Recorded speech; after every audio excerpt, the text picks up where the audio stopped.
Los amigos así como tú, como yo, de toda la vida, pocas veces se ven como tú, como yo, y nunca se olvidan. Que no nos olvidamos de ustedes, que sabemos muy bien que los lunes a las 4:30, lo sabemos muy bien, lo esperamos de corazón. Aquí en Radio Don Bosco, de amigo a amigo. Un servidor, Alfonso Francia Salesiano, Ana Tenorio y Anaí Álvarez. Pero que ellas digan una palabrita, no se pongan serias que me asustan así. Buenas tardes con todos y todas los que están en sintonía. Pues yo también soy salesiana, tú no eres el único salesiano, padre. Y todos los que estamos aquí en este medio somos parte, y aún los que están de espectadores también son salesianos y salesianas que disfrutan de esta transmisión. Bueno, muy bienvenidos nuevamente al programa de Amigo a Amigo. Bueno, yo no soy salesiana, pero también sé que hay muchas personas que no son salesianas que también nos escuchan. Pues como empecemos, yo tampoco siguen. Soy salesiana, ¿eh? Sí. Muy bien. ¿Qué tema podemos tratar hoy? Hemos preparado, que viene usted con sus papelitos, sé que han andado estudiándolo. Sí, es un tema, como a usted les gustan mucho esos temas candentes, ¿verdad? Sobre el racismo, engendro del demonio. Ese es el tema. Además con título, engendro del demonio. Oiga, que no hay demonios sueltos, ¿eh? Uy. Bueno, y vamos a definir qué es el racismo. Así, bote pronto. Una discriminación hacia lo que es la raza, pero ya más que todo biológica. Sí, también voy de acuerdo. Como discriminación, quizás podría poner una palabra que está circulando mucho en nuestro medio, que es el rechazo, ¿no? El rechazo a aquello diferente, de una manera incluso mucho más sencilla, ¿no? Claro, si ya aquí entramos a la cuestión de la raza como tal, pues sí. Sería rechazo a aquello que es diferente a mi color, a mis expresiones faciales, corporales, incluso hasta el modo de hablar, ¿no? Si a mí me rechazan, por ejemplo, por tener el pelo cano, por ser viejo, ¿eso es también racismo? Claro, forma parte de ese conjunto. Pero en este caso pienso que nos estamos refiriendo a un racismo netamente de diferencia de razas, ¿no? Porque quizás el rechazo sí sea por la condición tuya de que ya eres una persona mayor, canosa, de otro país, pero básicamente aquí en nuestro Perú y en nuestro medio es el rechazo, sobre todo en relación de los que somos de la ciudad hacia los que somos, a los que son de repente del campo, ¿no? Estaba yo fijando bien las palabras que decías. Exacto. ¿Cómo me definías? Exacto. O sea, puede ser un racismo implícito en tu caso por la condición de edad, pero no eres distinto a mí, digamos, en cuanto que tú eres igual de un lugar de ciudad o incluso de un país, en este caso España. Pero cuando aquí ya se trata de connotaciones culturales, inclusive campesinas, rurales, ahí viene el problema, ¿no? Pero pudiéramos decir que se pudiera llamar lo que es racismo, por ejemplo, como el ejemplo que coloca el padre, por el hecho de que él sea mayor, sea de cana. Todos vamos a llegar allá. Sí, claro. Y sin embargo sigue siendo racismo. Yo no lo veo como racismo. No, yo lo digo envidia. Envidia ajena. Envidia. Sí, pero sí particularmente eso, como lo comentaba Ana, esas etnias, ¿verdad? Que están muy arraigadas. El rechazo al color, ¿verdad? Que eso se ve a nivel mundial. Es una historia bastante larga con lo que es ese rechazo al color que siempre ha venido hace mucho tiempo y que comenzó por los lados de Europa. ¿Cómo? Usted sufrió el racismo, padre. Pero mira. Tú que eres una persona culta, incluso religiosa, ilustrada, ¿tú no crees que Dios era racista? Anda, ¿no querías tú de aquí poner escándalo en la radio? No. ¿Tú también crees que no? Yo creo que Dios racista no lo era, y no lo es, ¿no? ¿Y usted por qué le viene a esa ¿verdad? ¿Por qué le viene a la mente esa pregunta? No, yo pienso que tú lo dices, padre, en el sentido de que del pueblo escogido por Dios, sobre todo en la Biblia, que es Israel. No sé si tú lo ves por ese lado, ¿no? Porque podría haber escogido otro pueblo. Pero para muchos críticos, seguramente como tú, que nos plantea esto a modo de debate, pues sí, esto puede ser planteado como un racismo también. Explícito, ¿no? Claro, elige a un pueblo. Así es. Su pueblo. Así es. Y le dice, machaquen a los demás, conquisten, arrebátenle todo lo que puedan, y yo estaré con ustedes. Siempre, frente a todos los pueblos que los considera prácticamente enemigos. Pero a lo largo de la historia también se ha visto que más bien este pueblo escogido también fue muy esclavizado. Ellos pasaron por estas situaciones. Entonces Claro no fue el hecho de que, porque es el pueblo escogido, entonces ellos iban a, ¿verdad?, imponerse todo el tiempo. Ellos fueron esclavos, ellos pasaron un proceso bastante largo de esclavitud, de mucho dolores, de muchas situaciones fuertes. Entonces no creo que haya sido en ese caso. ¿Y cuál es el origen del racismo? El rechazo en algún momento. ¿Y por qué surge ese rechazo? Siempre yo creo que ese tipo de rechazos, y lo hablamos con la xenofobia, lo hablamos también hasta con el mismo bullying, de que cuando hay ese tipo de rechazo es porque es miedo a experimentar las diferencias de las otras personas. ¿Qué dices tú, Ana? Bueno, respondiendo propiamente a la pregunta que tú haces, padre, ¿desde cuándo surge esto? Pues cuando uno comienza a estudiar en las ciencias sociales el origen de la humanidad y cómo los pueblos van evolucionando, comienza a darse casi asintomáticamente este mecanismo, yo diría así, ¿no?, de rechazo a lo diferente, o incluso a las costumbres que podrían tener un pueblo en relación a otro pueblo. Entonces, eso, por ejemplo, se refleja también en la Biblia, no es ajeno. Por eso cuando mucha gente intenta ver la oposición entre las Sagradas Escrituras y lo que dicen las ciencias sociales, no hay oposición, porque más bien hay un complemento en cuanto va narrando la evolución del ser humano y donde se van dando este tipo de connotaciones racistas, por diversas razones, por las costumbres, usos que tenían cada pueblo, cada grupo de población que van surgiendo, digamos, paralelamente, ¿no? Entonces, eso es que ha ido creciendo poco a poco, y muchos de los motivos de las guerras también han sido por ese motivo, ¿no? ¿Quiere decir que no está precisamente en la Biblia, sino que está en la naturaleza humana? En la naturaleza humana. De seres excluyentes, el que está arriba domina al de abajo, el de abajo está lleno de envidia y rencor. No hablamos generalidades, todas las generalidades son injustas. Pero también el que está arriba a lo mejor desprecia y no quiere la cultura del de abajo ni los valores de abajo, eso. Pero también el de abajo también está esperando que llegue mi turno, cuando la tortilla se vuelva, y entonces ya veremos, que es lo que hemos visto a lo largo de la historia, ¿no? De todos los países, de todas las partes. Cristianos, por ejemplo, que con el mensaje de Cristo del Antiguo Testamento es distinto al Nuevo, ¿verdad? Yo digo así en broma y la gente me entiende, que parece como si Cristo hubiera catequizado al Padre.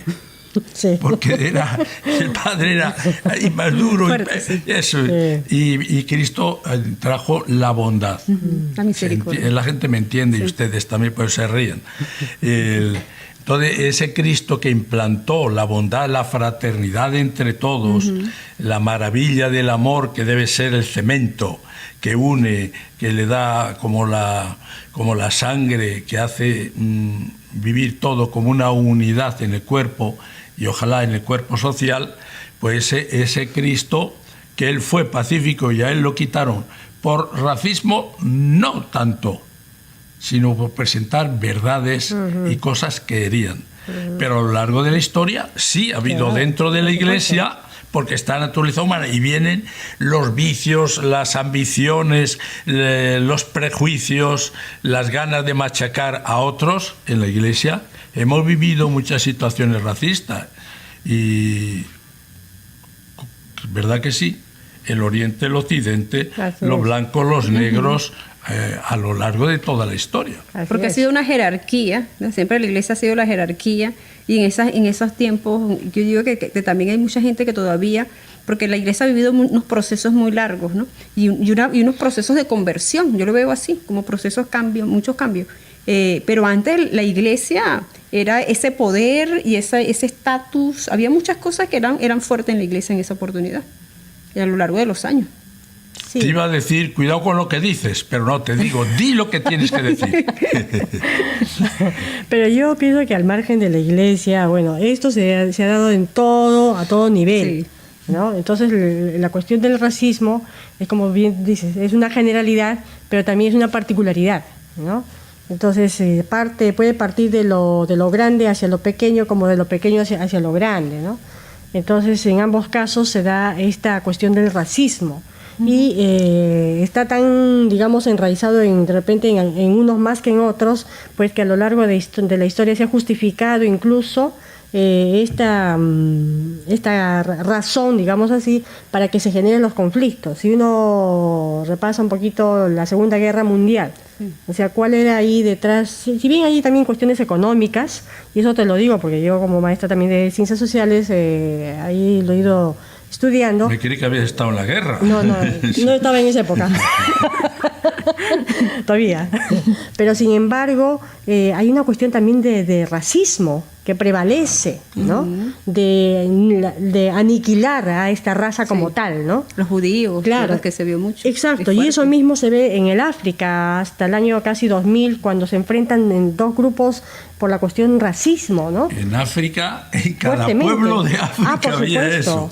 Ahora quizás no está tan fuerte, pero todavía permanece ahí, ¿no? Entonces, por eso digo que esta cuestión del racismo incluso está enraizado hasta en los mismos continentes como tales. Si África es un continente de raza negra pura, pues ahí mismo hasta entre ellos se ha dado el enfrentamiento racista. Fíjate que esto es interesante, ¿no? Porque allí en ellos se decía cuál sería la diferencia, si ellos todos son negros y no se estaban enfrentando contra los blancos, no, entre ellos, por el poder, ¿no? ¿Y usted que estuvo allí, padre, en África? ¿Dónde? En África. Tú has estado en África. ¿Cómo vio usted eso que está explicando Ana? ¿Cómo eran esos enfrentamientos? ¿Pudo observar ese tipo de situaciones? Yo no recuerdo, me contaban cosas, ¿no? Yo no recuerdo haberlas visto. Allí lo que es cierto que se ven las cosas mucho más negras, ¿eh? Sí, eso sí es verdad, claro. Es verdad. Pero yo directamente me contaba uno, por ejemplo, uno que tenía los colmillos así muy... parecían puñales. Claro. Y dice, no, es que estos se trabajaban así, los preparaban para como arma el mordisco. Claro. Fíjate. Porque cantidad de cosas de esto, pero de tribu contra tribu, eso ha sido siempre. Incluso yo recuerdo que hablando yo de lo que habían aportado los misioneros aquí en Perú y en el mundo, que son hombres pacíficos por lo general, y por poco había perdido casi la fe cristiana porque decía que los dominicos no habían aceptado a San Martín de Porres y que le hicieron la vida. Pues eso, evidentemente, eso es así. Si no hay el caso, que no lo conozco como científicamente, pero sé que en muchas partes eso ha existido. Siempre, donde hay naturaleza humana, hay tendencia a dominar, hay tendencia a excluir y hay tendencia a decir, te veo de otra manera, por tanto, como decías, te veo como enemigo o te veo como necesitado y yo soy la gallina clueca, yo soy el individuo que te tiene que atender, resolver los problemas, o te veo como un lugar que eres muy inferior, como decía muy bien, de la economía. Vamos a vender muchas cosas, máquinas de escribir y computadoras y tornos de mecánica, pero también carros de combate.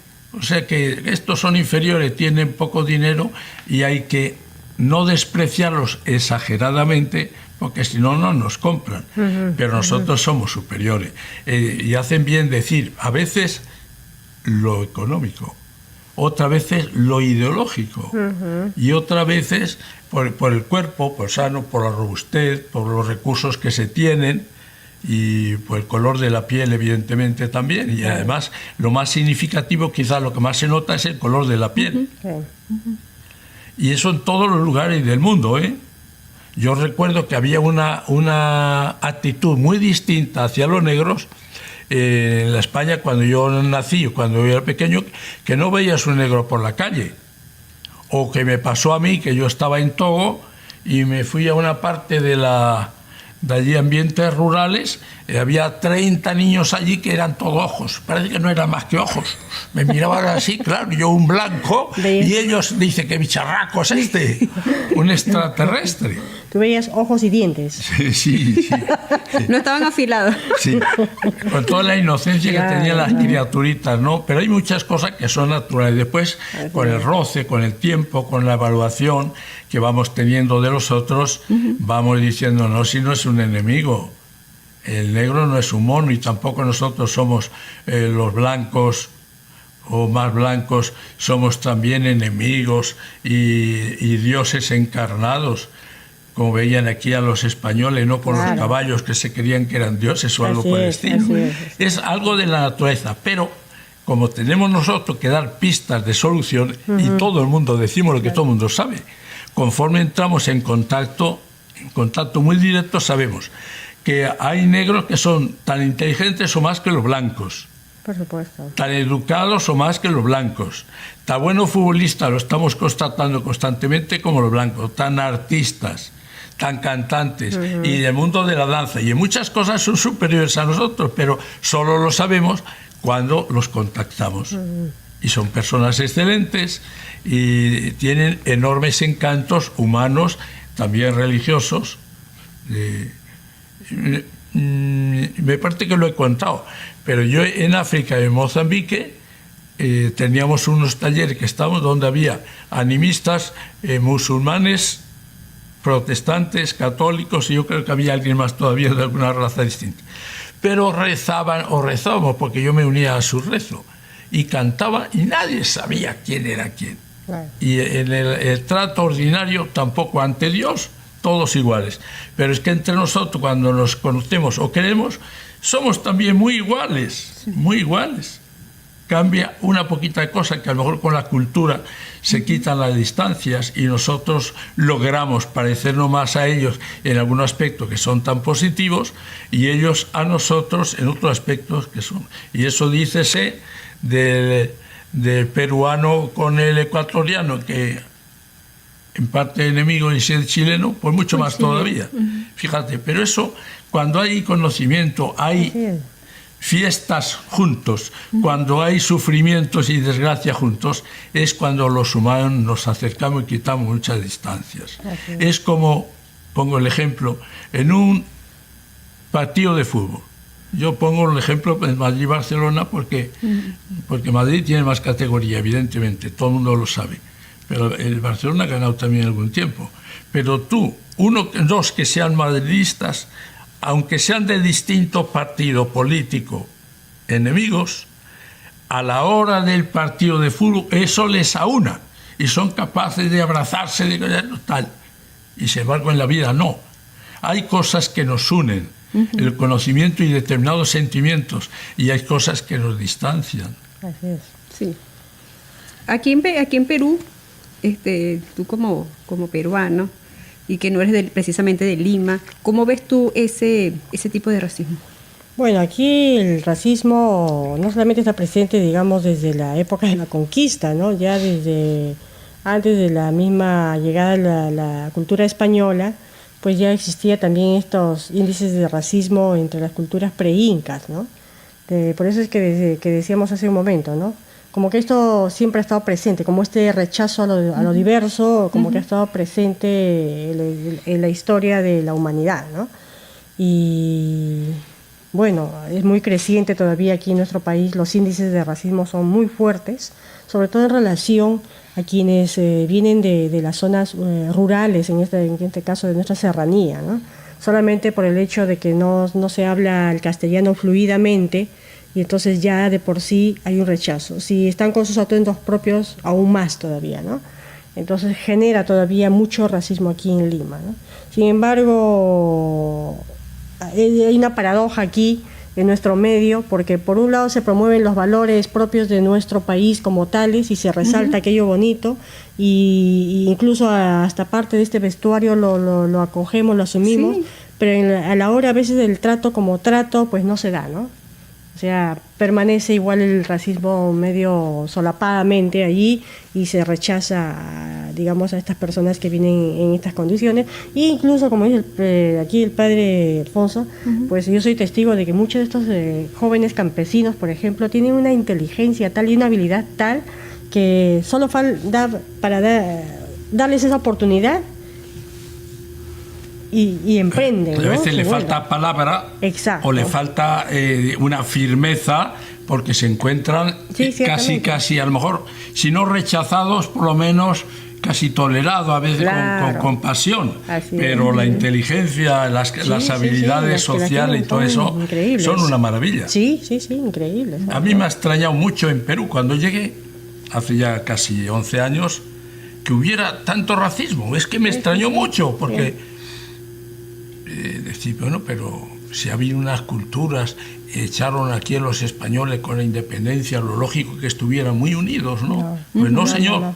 No, señor. Y eso lo ves tú, te lo dicen profesores de universidad, que se notan en inferioridad, en detrato, por el hecho de tener un apellido o una figura, una piel de distinto o sospechas. Así es. Y lo que dice la vestimenta, por ejemplo, cuenta mucho. Sí. La utilizamos a veces como folclore, elemento folclórico, que bien, pero la vida de cada día ya es otra cosa. Así es. Sí. Que pues debería ser como que con orgullo, porque son las raíces, y difícilmente hay países en los cuales se puede ver pues lo que es arraigado, lo que es ese origen que se pueda observar como se observa aquí. Sin embargo, se ve ese rechazo. Yo, por ejemplo, pongo el ejemplo de México, que en México también pues su cultura indígena, yo lo que yo percibí, pues las oportunidades que tuve, veo el orgullo que ellos sienten de esa parte indígena. Entonces que es bueno tomarlo en cuenta. Sí, pienso que aquí en nuestro país todavía falta trabajar. Yo creo que ha habido un avance, ¿no? Desde la educación misma, que se ha ido apuntando un poco por allí, pero no es lo suficiente. Pienso que todavía aquí faltan políticas más concretas a ese nivel, de ir asumiendo lo que es cultural nuestro para evitar esas discriminaciones al paso, ¿no? En lo concreto, y también no solamente las políticas, sino que realmente todos nos vayamos uniendo, así como ha habido esto del partido que nos ha unido a todos los peruanos sin distinción, ¿eh? Sí. Es increíble cómo eso, por ejemplo, ha logrado unirnos a todos sin distinción de raza, aquí en el Perú, pero ¿cómo? Entonces, si eso nos ha unido, ¿por qué no nos podemos unir frente a estos temas coyunturales? No solamente coyunturales, sino que están en el fondo de la base de lo que es la construcción de nuestra sociedad, ¿no? Eso ha impresionado muchísimo. Cómo un equipo de fútbol, que en realidad eran 15, 20 jugadores en total, pero es asunto de todo el pueblo, medio de comunicación, todo, no ha ganado no eso, sino todo el Perú.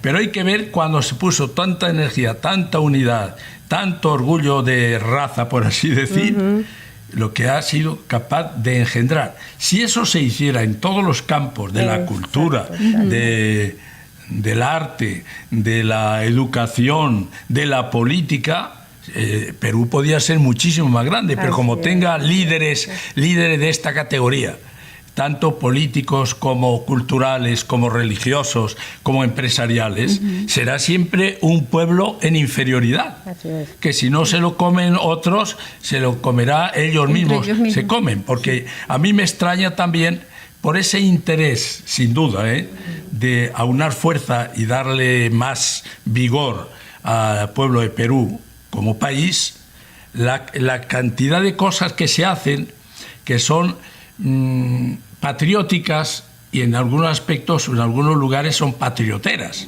porque se engaña a la gente con cosas. Decirle a uno que el Perú es el país más grande, que es donde no sé cuánto, digo, eso no lo puedes tú decir de ningún país, ¿pero qué? Porque se pretende que haya conciencia de pueblo, de país, pero no para que se viva orgullosamente y mires a los demás por encima del hombro, sino porque, digamos, nosotros tenemos una riqueza, potencialidades, sí, de todo tipo, no solo de la tierra, de las minas, sino también de la historia, de la cultura, de las capacidades que tenemos nosotros de generar, de generar otro país distinto, de influir en América de otra manera, no a ver si exportamos más cosas, sino el alma peruana, lo mejor del alma peruana, que es capaz de dar y es capaz de recibir para engrandecerse más todavía.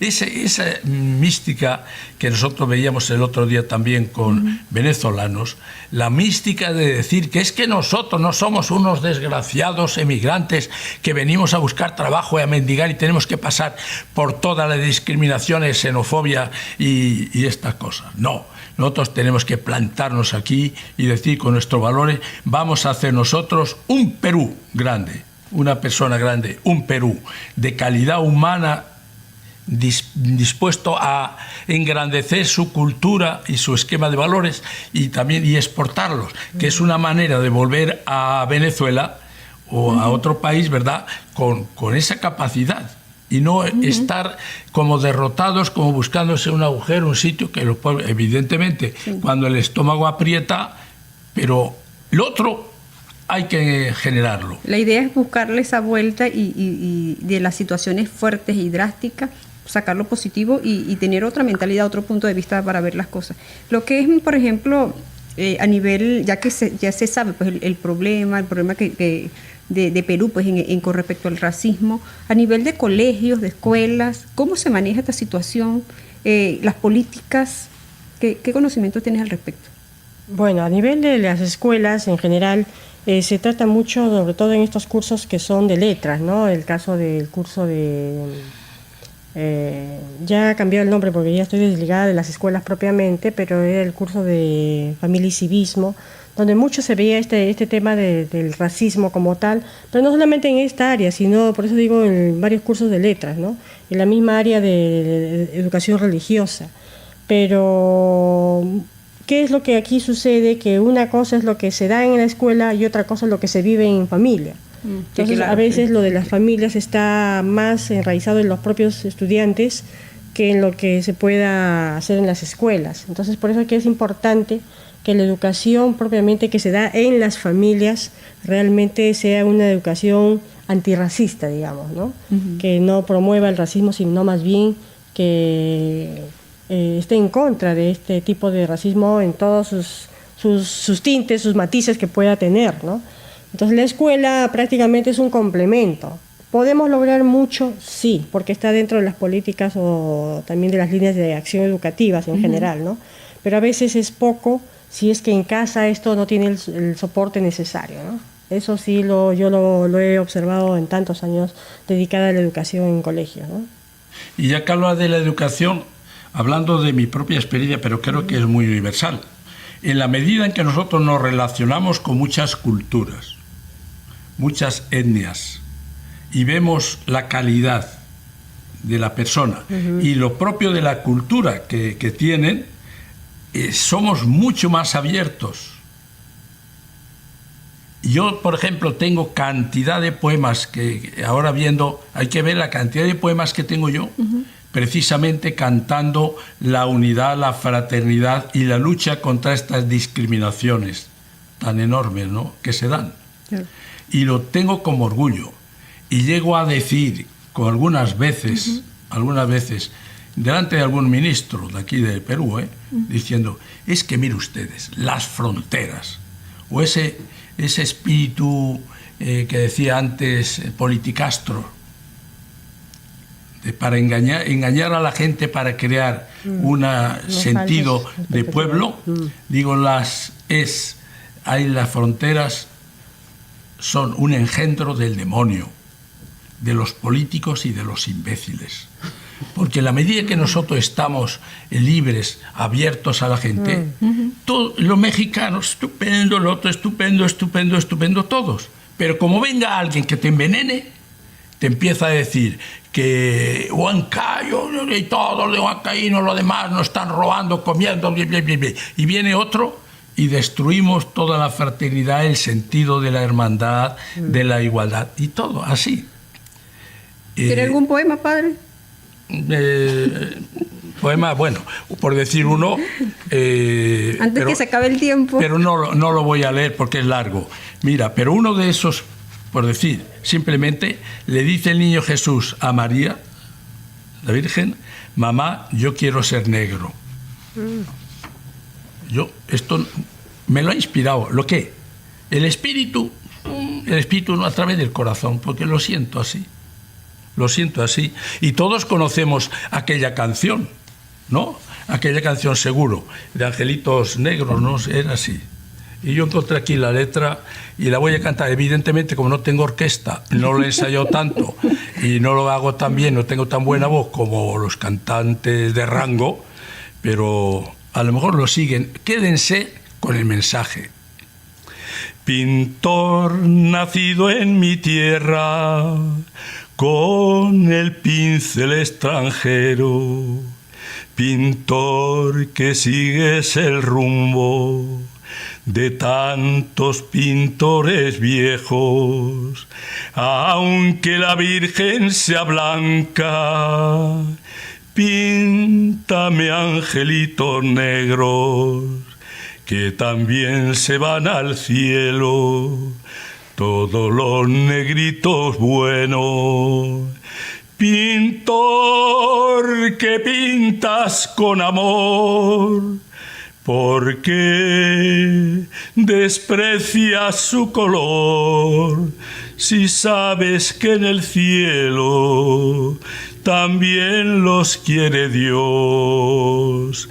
Pintor de santos de alcoba, si tienes alma en el cuerpo, porque al pintar en tus cuadros te olvidaste de los negros.